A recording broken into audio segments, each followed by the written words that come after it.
Let me show you a number that may shock you.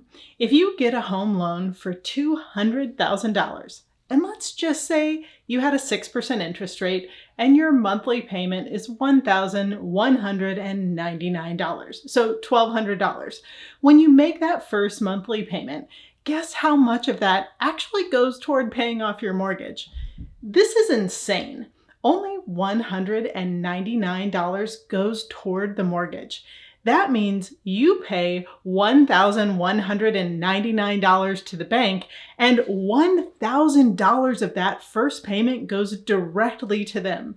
Doesn't it make you a little sick? Well, today I'm going to try to help you make the most of your mortgage situation, showing you easy ways to keep more money in your pocket and pay your house off fast. Hi, my name is Nicole. Welcome to my channel, Travel to Money, where I help you learn about how to travel, adventure, and have fun on the road to financial independence. As I get started, I just want to provide the disclaimer that I am not a financial advisor, and before you make any decisions with your money, you should consult a professional and do your own research. So I started out with that shocking number, but I'm not trying to scare you away from having a mortgage. Generally speaking, most folks in the US who want a home will need to have a mortgage at some point. What I want to show you today is how to make the most of that mortgage and help you ask questions about how best to pay it off faster or in a way that is going to keep more money in your pocket. As I give you loan examples today, this is just covering the principal and interest of a loan. I'm not including taxes, insurance, PMI, down payment, or things like HOA fees.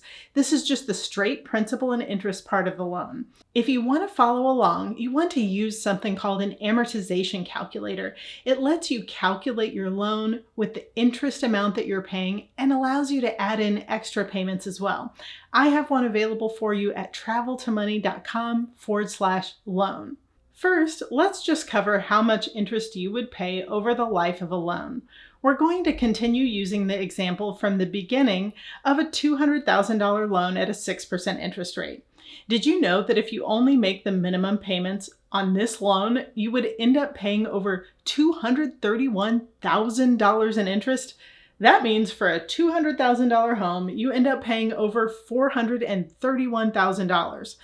One important thing to know about home loans is that the interest is heavier on the front end of the loan and progressively gets lighter and lighter toward the end of your loan. Remember the $200,000 loan example I used in the beginning?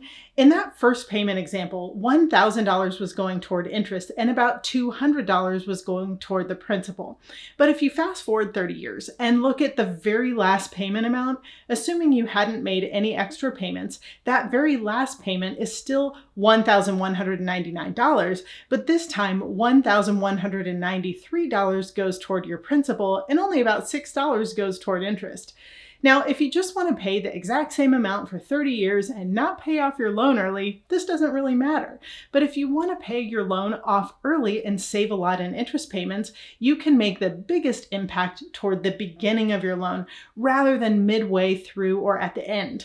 Let's take a look at an example. If you had $10,000 extra and you added that to the first monthly payment on the loan, just by making that one extra payment of $10,000, you would pay off the loan 3 years and 8 months earlier, and you would save over $40,000 in interest payments. But if you took that same $10,000 and instead of paying it toward the beginning of the loan, you waited and paid it 20 years into the loan, you would only pay off the loan 1 year and 2 months early, and you would only save around $7,500 in interest. That's a pretty significant difference. You see, the bank is going to make sure they get their money first. I think a lot of people struggle to make extra payments toward the beginning of a loan, as often they have just paid a large down payment, paid for closing costs, moving, and more. I think this is why it's super important when deciding what you can afford, not to look at the monthly payment, trying to buy a house that comes in at the top of what you think you can squeeze every month. For example, I could qualify to buy a house for close to $400,000, but at that amount, I would only be able to barely squeeze out the minimum payment every month. And if I bought a $400,000 home, I'd end up paying almost $1 million for it by the end of the loan term. Not to mention, it makes it much harder to come up with emergency funds and everything about finances just becomes more difficult. Instead, I bought a home for just over $100,000 because at that amount, I can more than double my payment every month and have my home paid off in 5 years. So I just think it's really important not to look at your monthly income and say, how much of a payment can I squeeze out every month? You have to consider the quality of life, the cost of emergencies, how much you can save over the long run, and how quickly you can be out of debt. Now, I'm also not saying that every person with a mortgage should be working to pay it off early. Let's say you are one of those lucky folks who has a mortgage at just a 3% interest rate. You could still make a big impact by making some larger chunk payments toward the beginning of the loan, but 3% is really different from 6%. And here's why. Most people who are invested in the stock market, as long as you're following basic index funds like the S&P 500, can pretty easily make 8 to 10% on average in returns. So if you had a low interest rate loan of 3%, instead of making payments to pay that down faster, you could instead invest the money to earn between 8 and 10% on that money from the stock market. Now, if you weren't going to invest that money and would instead just be spending it, personally, I'd still say it would be good to throw it at your loan. But let's look at some other examples of making payments toward your loan. If you're like me, big chunks of money are harder to come by, but working extra payments into your monthly budget may be easier to do. So let's see what $200, $500, and $1,000 extra monthly payments can do to help during the life of a loan. And let's look at $250,000, $350,000, and $500,000 loans, all at the 6% interest rate. Starting with the $200,000 loan, if you added $200 per month to the monthly payment, so you would now be paying around $1,400 per month. You would pay off the loan 9 years early and you would save almost $80,000 in interest payments. If you paid an extra $500 per month, that would make the monthly payment about $1,700.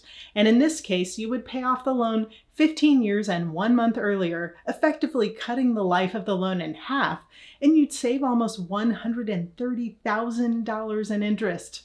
Okay, the last example on the $200,000 loan is the $1,000 extra per month, making the monthly payment $2,200. In this example, you pay off the loan in 10 years and 2 months, almost 20 years early, and you save almost $165,000 in interest. Not bad. $1,000 extra every month may be asking too much for some folks, but I think almost anyone could figure out how to swing an extra $500 per month. And if you can't, then you're probably buying a house that is more expensive than you can actually afford. Okay, now let's look at the $350,000 loan. For this 30-year loan with a 6% interest rate, the normal monthly payment would be $2,098. Over the life of the loan, you would pay just over $405,000 in interest, making the total home amount over $755,000. And remember, that's for a $350,000 home. That's just crazy. Okay, so if we add an extra $200 per month onto the monthly payment, that brings the payment to about $2,300 per month. In this example, you pay off the loan 6 years early and you save just over $95,000 in interest. On that $350,000 loan at 6% interest, if you added $500 per month to your payment, your total payment would be around $2,600. This means you would pay off the loan 11 years and 3 months early, and you would save just over $172,000 in interest. Now for the $1,000 extra example, that would bring your monthly payment to about $3,100 per month, which would mean you would pay off the house just over 16 years early, and you would save $238,000 in interest. Isn't this just wild? A little bit of effort makes a really significant difference. Okay, let's take a look at the final example of a $500,000 loan. $500,000. The same terms apply at 6% interest for a 30-year loan. The monthly payment with no extra payments would basically be $3,000 per month, and the total interest you would pay over the life of the loan would come to just over $579,000, meaning you'd pay over $1 million for a house worth only $500,000. So if we added the $200 per month, that brings the monthly payment to $3,200. With this little bit of extra, the home gets paid off 4.5 years early and you save $103,000 in interest. If we add the $500 extra every month, that brings the monthly payment to $3,500 per month. With this monthly payment, the loan is paid off 9 years early and you save just over $199,000 in interest. For the last example at the $500,000 mark, adding $1,000 to the monthly payment brings it to $4,000. With this extra $1,000 per month, the loan is paid off 13.5 years early and you save $292,000 in interest. You could literally take the interest savings and buy a $300,000 house. Doesn't this just blow your mind? So tell me, how do you think you could make the biggest impact on your mortgage? I'd love to hear your plans in the comments. If you want to see my plan for paying off my condo in 5 years, check that out here.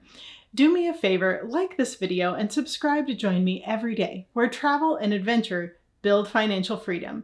I can't wait to see where your dreams will take you.